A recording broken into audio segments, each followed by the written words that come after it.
بسم اللہ الرحمن الرحیم۔ السلام علیکم۔ اردو کہانی مرکز پر آپ سب کو خوش آمدید۔ بھائی بھابھی کو بلاتا تو وہ اسے لفٹ نہ کرواتی، رات ہوتی نخرے دکھاتی، بھابھی سے وجہ پوچھتی تو مجھ سے لڑنے لگتی۔ بھائی میرا چہیتا تھا، بھائی کی حالت دیکھتی تو مجھ سے رہا نہ جاتا۔ ایک رات بھابھی کی طبیعت خراب تھی، میں نے بھابھی کی چادر اوڑھی اور کمرے میں چلی گئی۔ میرے ہوش اڑ گئے، مجھے بھابھی سمجھ کر بھابھی آج بھی حویلی سے آئی تو انہوں نے وہی کالے رنگ کا بایا پہنا ہوا تھا اور چہرہ بھی چھپایا ہوا تھا، مگر آنکھیں ہر روز کی طرح آج بھی چغلی کھا رہی تھیں کہ کثرت سے رونے کی وجہ سے ان کا یہ حال ہے۔ میں نے کوئی سوال جواب نہیں کیا کیونکہ سوال پوچھنے کا کوئی فائدہ نہیں تھا، بھابھی کے جواب میں ہمیشہ چپ ہی ہوتی۔ بھابھی نے ابایا اتارا اور بڑی سی چادر میں پورا جسم ڈھانپ لیا، یہاں تک کہ انہوں نے چادر سے اپنی گردن اور اپنا آدھا چہرہ بھی چھپا لیا۔ مجھے اندازہ تھا کہ کچھ غلط ہو رہا ہے، ورنہ بھابھی تو گھر میں دوپٹہ بھی اتار کر رکھتی تھیں کیونکہ گھر میں کوئی نامحرم نہیں تھا۔ بھابھی حویلی میں کام کرتی تھیں، اس لیے گھر کے سارے کام میں کیا کرتی تھی۔ بھائی نے بھابھی کو بلایا تو بھابھی نے کہا مجھے نیند آ رہی ہے، تھک گئی ہوں، سونا چاہتی ہوں۔ بھائی چپ ہو گیا اور بھابھی کمرے میں چلی گئیں، جبکہ میں اور بھائی صحن میں بیٹھے تھے۔ بھائی نے کہا معلوم نہیں حویلی میں ایسی کون سی بات ہوتی ہے کہ شگفتہ اداس لگتی ہے، شاید کام زیادہ ہوگا، میری بیماری کی وجہ سے اسے یہ سب کرنا پڑ رہا ہے، میں جلدی ٹھیک ہو جاؤں تو شگفتہ کو حویلی نہیں بھیجوں گا۔ بھائی بھابھی کی وجہ سے پریشان اور بیماری کی وجہ سے دل برداشتہ ہوئے تھے، لیکن مجھے حیرت ہو رہی تھی کیونکہ بھابھی کا چہرہ کچھ اور ہی کہانی بتا رہا تھا۔ ان کا چہرہ کھلی کتاب کی مانند تھا، میں ان کا چہرہ فوراً پڑھ لیتی تھی۔ میں نے بھابھی سے پوچھا بھابھی کیا ہوا، حویلی والے ظالم ہیں کیا؟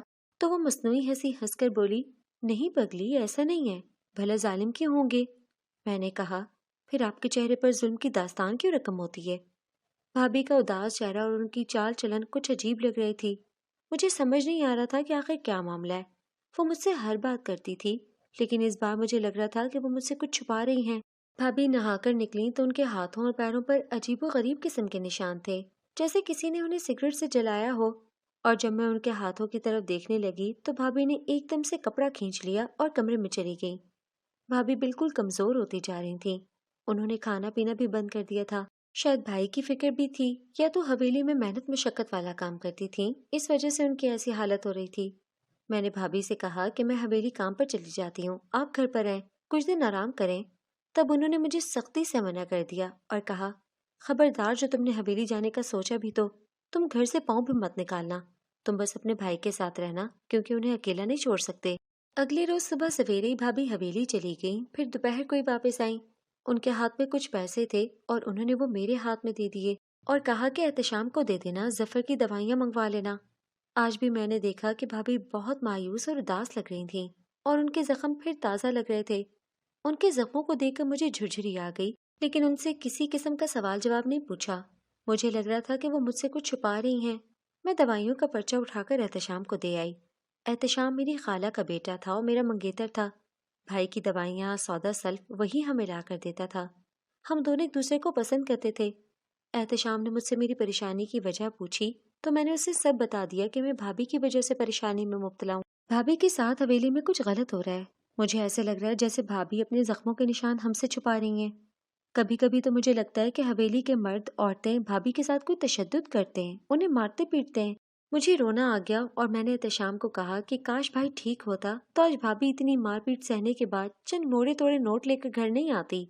ہمارا بھائی ٹھیک ہوتا اور وہ کما کر لاتا تو بھابھی کو گھر سے نکلنے کی ضرورت نہیں پڑتی۔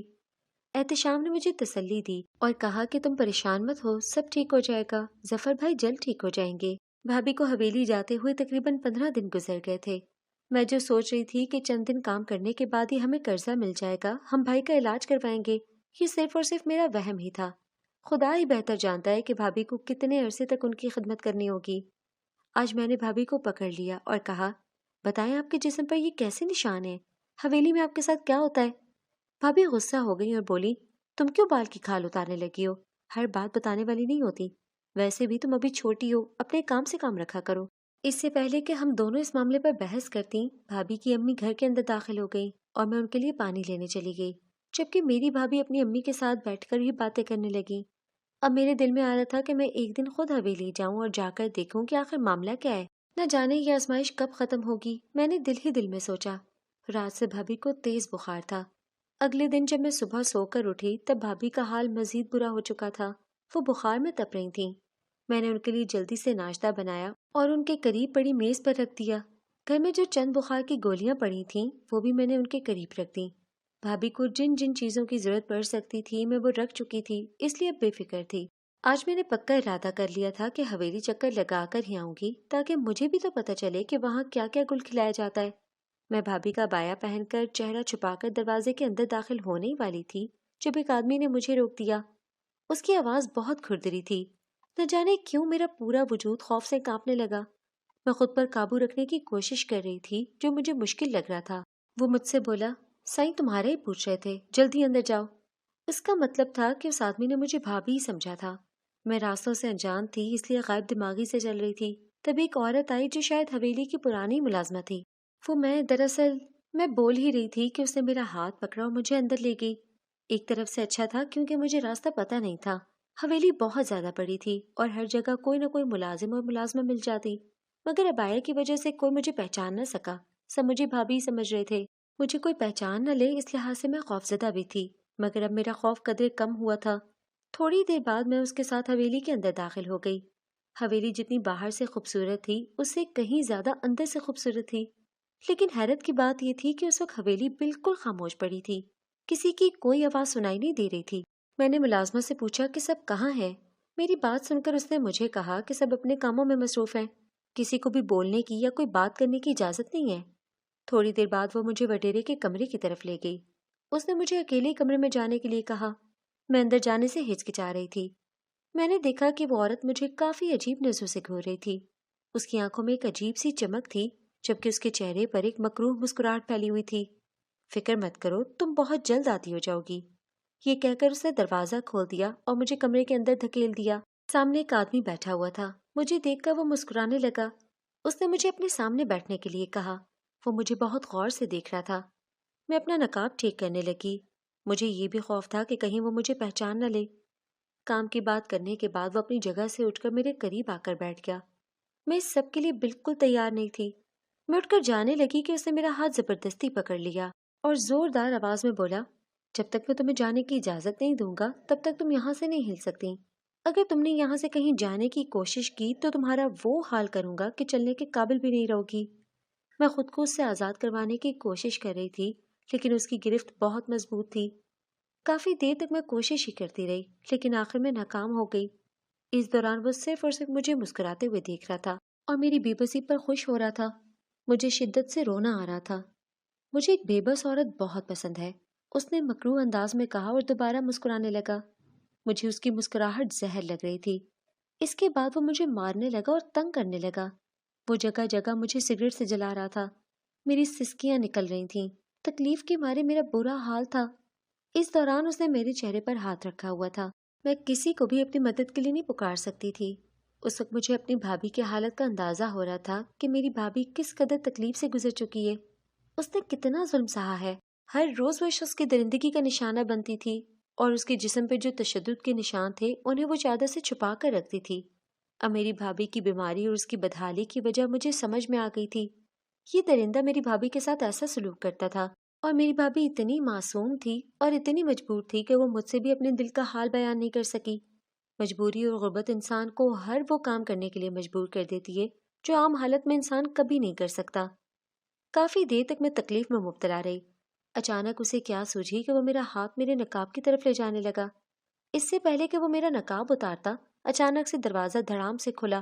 وڈیرا آگ بگولا ہو گیا اور غصے سے دھاڑا، میری اجازت کے بغیر اندر کیسے آئے؟ دروازہ کیوں کھولا؟ تبھی وہ شخص گھبرایا ہوا تھا اور بولا، سائیں دشمنوں نے ڈیرے پر حملہ کر دیا ہے۔ یہ سن کر وڈیرا آپے سے باہر ہو گیا اور بولا، کس کمبخت کی شامت آئی ہے؟ کون ہے وہ؟ کس کا دل کرے میرے ہاتھوں کو تلونے کا؟ چودھری نے غصے سے کہا اور موبائل اور ہتھیار اٹھا لیا۔ جانے سے پہلے وہ دوبارہ میری طرف متوجہ ہوا اور کہنے لگا، تم ابھی واپس جاؤ۔ میں اپنے بکھرے وجود کو سمیٹتے ہوئے اٹھی اور گرتی پڑتی دروازے سے باہر نکل گئی۔ سامنے وہ عورت کھڑی مجھے مسکراتے ہوئے دیکھ رہی تھی۔ تم بھی ان کے ظلم میں برابر کی شریک ہو؟ وڈیرا مدد اور قرضے کے نام پر عورتوں کو تنگ کرتا تھا، انہیں پریشان کرتا تھا، اور جہاں تک اس کی بیوی کا سوال تھا تو وہ بھی اس کے ساتھ برابر کی شریک تھی۔ ان مظلوم عورتوں سے وہ تمام گھر کے کام کرواتی اور باقی کی کسر وہ خود پوری کیا کرتی تھی۔ وڈیرا ہمارے گاؤں میں سب سے زیادہ امیر آدمی تھا، اس وجہ سے کوئی بھی اسے کچھ نہیں کہتا تھا اور اس کے سامنے آواز اٹھانے سے لوگ گھبراتے تھے، یہاں تک کہ پولیس بھی اس کے ساتھ ملی ہوئی تھی۔ ایک بات کا تو مجھے اندازہ ہو چکا تھا کہ ہم وڈیرے کے خلاف کسی سے شکایت نہیں کر سکتے، ہمیں اپنی حفاظت خود ہی کرنی تھی۔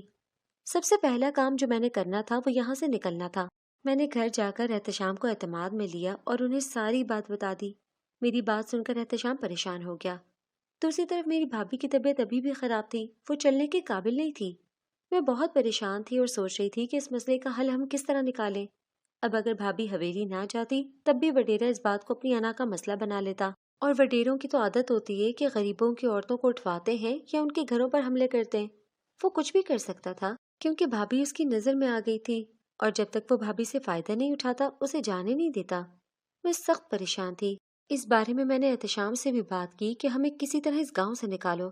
احتشام کہنے لگا کہ یہ سب اتنا آسان نہیں ہے، کیونکہ وڈیروں کے ملازمین رات کو سارے گاؤں کا گشت کرتے رہتے ہیں، سب پر نظر رکھے ہوئے ہوتے ہیں کہ کون کیا کر رہا ہے۔ ان لوگوں نے گاؤں میں آنے جانے والے راستوں پر اپنے پہرے دار بٹھائے ہوئے ہیں، کیونکہ ان لوگوں کے دشمن بھی بہت زیادہ ہوتے ہیں۔ ابھی میں یہی باتیں سوچ ہی رہی تھی کہ اچانک سے شور اٹھا کہ وڈیرے کو گولی لگ گئی ہے۔ میں دل میں دعا مانگنے لگی کہ وڈیرا زندہ نہ بچے۔ ڈیرے پر ان کے اپنے دشمنوں کے ساتھ لڑائی میں وڈیرے کو گولی لگی اور وہ موقع پر ہی دم توڑ گیا۔ یہ بات سن کر میں رونے لگی۔ ایسا نہیں تھا کہ مجھے وڈیرے کے مرنے کا دکھ ہو رہا تھا، یہ خوشی کے آنسو تھے کہ اللہ نے بیٹھے بٹھائے ہماری اتنی بڑی مشکل آسان کر دی تھی۔ ویسے کسی کی موت پر مجھے خوش تو نہیں ہونا چاہیے تھا، لیکن ایسے لوگ غریبوں کی غربت کا ناجائز فائدہ اٹھاتے ہیں، ان کی عورتوں کو یرغمال بناتے ہیں، ان کی عزتوں کے ساتھ کھلواڑ کرتے ہیں۔ ایسے لوگوں کا یہی انجام ہوتا ہے۔ ظالم کو اللہ جتنی ڈھیل دیتا ہے اتنی غریبوں کی شامت آتی ہے۔ ایسے لوگوں کا دنیا سے چلے جانا ہی بہتر ہوتا ہے جو لوگوں کے لیے اذیت کا باعث بنے رہتے ہیں۔ بھابھی کی طبیعت اب بھی کچھ بہتر ہوئی تھی، لیکن وہ بہت کمزور لگ رہی تھی۔ ایسے لگ رہا تھا کہ انہوں نے جینے کی امنگ چھوڑ دی ہے، اور میں جانتی تھی کہ وہ کون سی چیز ہے جو ان کے اندر زندگی کی لہر دوڑا سکتی ہے۔ میں ایک دم بھابھی کے پاس گئی اور بھابھی سے کہا، بھابھی آپ کو معلوم ہے کہ وڈیرا مارا گیا ہے؟ یہ سن کر بھابھی چونک گئی اور کہنے لگی، تمہیں کس نے کہا؟ میں نے کہا کہ سارے گاؤں میں خبر پھیل چکی ہے کہ وڈیرا اپنے دشمنوں کے ساتھ ڈیرے پر لڑ رہا تھا، ادھر اس کو گولی لگی اور مر گیا۔ یہ سن کر میں نے دیکھا کہ بھابھی کی آنکھوں میں چمک آ گئی تھی اور ان کے چہرے پر ایک دم سے اطمینان نظر آنے لگا تھا۔ پہلے جو لگ رہا تھا کہ بھابھی صدیوں کی بیمار ہے، اب ایک دم سے چنگی بھلی لگ رہی تھی۔ ایسے لگ رہا تھا کہ بھابھی کی بھی کوئی بہت بڑی پریشانی اتر گئی تھی۔ بھابھی اب توانا دکھائی دے رہی تھی اور 2 دن کے اندر وہ بالکل ٹھیک ہو گئی تھی۔ حویلی میں کوہرام کا سما تھا، لیکن گاؤں کے سارے لوگ خاموش تھے، سب کے چہروں پر اطمینان چھلک رہا تھا۔ جب ایسے فرعون صفت انسان حکمران بن کر بیٹھ جائیں تو لوگ ان کے مرنے کی دعا کرتے ہیں، اور ان کی موت پر سب اسی طرح مطمئن اور خوش دکھائی دیتے ہیں۔ میں نے بھابھی سے ایک بار بھی نہیں کہا کہ میں ساری حقیقت جان گئی ہوں یا میں آپ کا بایا پہن کر حویلی کے اندر گئی تھی، کیونکہ میں بھابھی کو شرمندہ نہیں کرنا چاہتی تھی۔ جس بات پر اللہ تعالیٰ نے پردہ ڈالا ہوا تھا اور بھابھی خود بھی پردہ ڈالنا چاہ رہی تھی، میں اس بات کو بے پردہ نہیں کرنا چاہتی تھی، کیونکہ اللہ تعالیٰ سب کا پردہ رکھنے والا ہے۔ اگر بھابھی کو ذرا بھی علم ہو جاتا کہ مجھے اس بات کے بارے میں پتا ہے تو وہ مجھ سے شرمندہ ہوتی اور مجھ سے نظر ملانے کے قابل نہ رہتی، اور انہیں ہر وقت یہی ڈر کھایا جاتا کہ میں کہیں اپنے بھائی سے اس بارے میں بات نہ کروں۔ احتشام کی امی نے میرے لیے جو زیور بنائے تھے، اس نے وہ سارے زیور بیچ کر میرے بھائی کا علاج کروایا۔ میں اور بھابھی رو رہے تھے، احتشام کا اور اس کی امی کا شکریہ ادا کر رہے تھے کہ انہوں نے اس مشکل اور کڑے وقت میں ہمارا ساتھ دیا۔ میری خالہ نے کہا کہ ہمارا بہت گہرا تعلق ہے، ظفر میرا بھانجا نہیں میرا بیٹا ہے، اور تم دونوں جوان بچوں کا سرپرست ہے۔ تم احتشام کی منگ ہو، مشکل وقت میں اگر ہم لوگ تمہارا ساتھ نہیں دیں گے تو اور کون دے گا؟ یہ زیورات تو پھر سے بن جائیں گے، ظفر ٹھیک ہو جائے گا، ظفر اور احتشام مل کر تمہارے لیے نئے زیور بنا لیں گے۔ احتشام کے حالات ہم سے کچھ بہتر تھے کیونکہ ان کی اپنی کچھ زمینیں تھیں، اور میری خالہ کی ساس نے انہیں جو زیور دیے تھے وہ پڑے ہوئے تھے، جبکہ میرے بابا کے وفات کے بعد ہمارے حالات کچھ اچھے نہیں تھے، اور بھائی کی بیماری نے رہی سے ہی کسر بھی پوری کر دی تھی۔ 3 مہینے کے اندر ہی میرا بھائی چلنے پھرنے کے قابل ہو گیا تھا۔ اب وہ کافی صحت یابی کی طرف جا رہا تھا، اور ہم اللہ تعالیٰ کا شکر ادا کر رہے تھے جس نے ہمارے سارے مسائل اور پریشانیاں دور کر دی تھیں۔ تھوڑے عرصے بعد میری بھی شادی ہو گئی اور میں اپنے گھر آ گئی۔ میرا شوہر پہلے دن سے ہی بہت اچھا انسان تھا، جس نے شادی سے پہلے بھی میرے بھائی اور بھابھی کا بہت خیال رکھا تھا۔ میرا بھائی بھی میرے شوہر کو بہت عزت دیتا تھا، کیونکہ آج وہ اس کی بدولت ہی بستر سے اٹھ کر کھڑا ہوا تھا۔